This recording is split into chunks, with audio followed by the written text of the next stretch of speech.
Hello hi, welcome back to gold channel. இன்றைக்கி March 6ஆம் தேதி. இன்றைக்கி காலையில் தங்கம் மற்றும் வெள்ளியோட விலை குறைஞ்ச நிலையில் நாளை விலை நிலவரம் எப்படி இருப்பதற்கான வாய்ப்புகள் இருக்குது, மீண்டும் விலை குறையுமா இல்லை விலை அதிகரிக்க வாய்ப்புகள் இருக்குதா அப்படிங்கிறத பற்றி இந்த வீடியோவில் பார்த்துடலாம். அதுக்கு முன்னாடி இன்றைக்கி காலையில் நமக்கு 22 கேரட் ஆபரண தங்கம் ஒரு கிராம் 160 ரூபாய் குறைந்து 14,960 ரூபாய்க்கு ஒரு கிராம் விற்பனை ஆகிட்டு வருது. வெள்ளியோட விலை ஒரு கிராமுக்கு 5 ரூபாய் குறைந்து 285 ரூபாய்க்கு ஒரு கிராம் வெள்ளி விற்பனை ஆகிட்டு வருது. இப்படிப்பட்ட சூழ்நிலையில் இப்போதைய இரவு நிலவரம் எப்படி இருக்குது, நாளை விலை நிலவரம் எப்படி இருப்பதற்கான வாய்ப்புகள் இருக்குது அப்படின்னு கேட்டிங்கன்னா, இப்போதைய இரவு நிலவரப்படி பார்க்கும்போது சர்வதேச அளவில் தங்கத்தோட விலையில் ஒரு ஏற்றம் தான் இருக்குது. மத்தியானம் நல்ல ஒரு விலை இறக்கம் போயிட்டு மறுபடியும் விலை மேலே வர ஆரம்பிச்சிடுச்சு. இப்போதே இரவு நிலவரப்படி பார்க்கும்போது, அதாவது 9 மணி நிலவரப்படி பார்க்கும்போது சர்வதேச அளவில் தங்கத்தோட விலை ஏற்றத்தில் தான் இருக்குது. அது மட்டும் இல்லாமல் யுஎஸ் டாலருக்கு நிகரான இந்திய ரூபாயோட மதிப்பு நமக்கு வீக்காக இருக்குது. 91.88 அப்படிங்கிற ரேஞ்சில் இருக்குது. கிட்டத்தட்ட ஒரு 10 பைசா கிட்ட நமக்கு வீக்காக இருக்குது.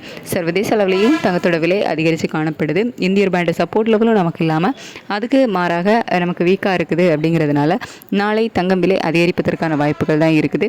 இதே ஸ்டேட்டஸ் கண்டினியூ ஆகும் பட்சத்தில் நாளை தங்கம் விலை அதிகரிப்பதற்கான வாய்ப்புகள் தான் இருக்குது அப்படின்னே சொல்லலாம். இப்போதைய நிலவரப்படி எவ்வளோ ரூபாய் வரைக்கும் அதிகரிக்கலாம் அப்படின்னா, ஒரு கிராமுக்கு ஒரு 50 ரூபாயிலிருந்து ஒரு 100-120 ரூபா வரைக்கும் விலை அதிகரிப்பதற்கான வாய்ப்புகள் தான் இப்போதைய நிலவரப்படி இருக்குது. அதுக்கடுத்து வெள்ளியோட விலையில் பெரிய அளவிலான மாற்றம் இல்லை, ஒரு சிறிய ஏற்றம் இருக்குது அப்படின்னு சொல்லலாம் சர்வதேச அளவில். அது மட்டும் இல்லாமல் இந்திய ரூபாயோட சப்போர்ட் லெவலும் நமக்கு இல்லாமல் அதுக்கு ஆப்போசிட்டாக வீக்காக இருக்குது. அப்படிங்கிறதுனால இந்திய ரூபாயோட மதிப்பு நமக்கு வீக்காக இருக்குது. அப்படிங்கிற காரணத்தினால நாளைக்கு வெள்ளியோட விலை அதிகரிப்பதற்கான வாய்ப்புகள் இருக்கலாம். அதாவது ஒரு சிறிய விலையேற்றம் வெளியில் இருப்பதற்கான வாய்ப்புகள் தான் இப்போதே இரவு நிலவரப்படி இருக்குது. சர்வதேச அளவில் தங்கத்தோட விலை அதிகரித்து காணப்பட்டாலும் வெள்ளியோட விலையில் பெரிய மாற்றம் இல்லாமல் தான் இருக்குது. இந்திய ரூபாயோட மதிப்பு தான் நமக்கு ஒரு 10 பைசா கிட்ட வீக்காக இருக்குது. இதே ஸ்டேட்டஸ் கண்டினியூ ஆகும் பட்சத்தில் நாளைக்கு தங்கம் மற்றும் வெள்ளி இரண்டோட விலையுமே அதிகரிப்பதற்கான வாய்ப்புகள் தான் அதிகமாகவே இருக்கும். வெயிட் பண்ணி பார்க்கலாம். நாளைக்கு காலையில் நமக்கு ரேட் அப்டேட் ஆகிறதுக்கு இன்னுமே இடைப்பட்ட நேரம் நிறையவே இருக்குது. இதில் அப் அண்ட் டவுன் மாறுவதற்கான வாய்ப்புகள் இருக்குது. காலையில் நிலவரம் எப்படி இருக்குது, இதே ஸ்டேட்டஸ் இருக்குதா இல்லை மறுபடியும் விலை குறைய ஆரம்பிச்சிருக்கா சர்வதேச அளவில் அப்படின்னு சொல்லிட்டு வெயிட் பண்ணி பார்க்கலாம். நாளைக்கு சனிக்கிழமை, நாளைக்கு காலையில் என்ன ரேட்டு அப்டேட் பண்ணுறாங்களோ அதோட நமக்கு மார்க்கெட் க்ளோஸ் ஆயிரும். அதுக்கப்புறமா இந்த டிமாண்ட் போன வாரம் நமக்கு அந்த வாரனால் மீண்டும் கணிசமான அளவில் விலை அதிகரிச்சுது. ஸோ அந்த மாதிரி ஏதாவது நடக்குதா அப்படிங்கிறதெல்லாம் நாளைக்கு நம்ம வெயிட் பண்ணி தான் பார்க்கணும்.